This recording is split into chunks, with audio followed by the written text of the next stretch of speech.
Mengapa pelaku melakukan penganiayaan?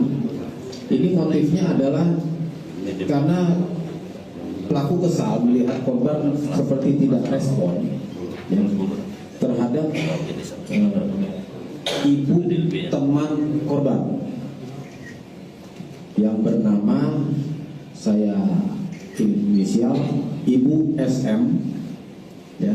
Ini ibu dari teman korban yang bernama LD, sehingga pelaku emosi dan langsung melakukan penganiayaan, tentunya yang mengakibatkan korban luka cukup serius dan harus dirawat di rumah sakit. Kita laksanakan kegiatan proses penyidikan ini dengan secara profesional tentunya, dan sesuai dengan alat bukti yang cukup yang kita dapatkan di TKP, saksi, kemudian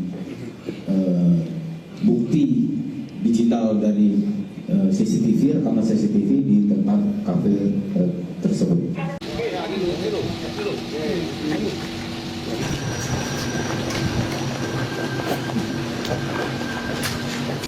Allah Subhanahu wa Ta'ala, Tuhan yang Maha Esa.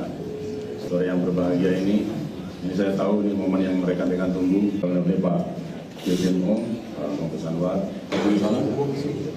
Ada Pak? Ada. Iya Pak. Kalau merasa ada kepuasan? Tidak Pak. Tidak.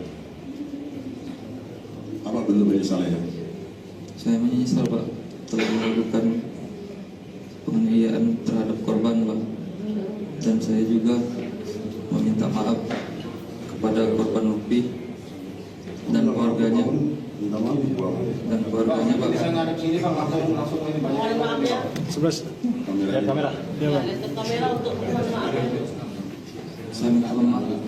Saya meminta maaf Pak kepada korban Lutfi dan keluarganya karena saya telah melakukan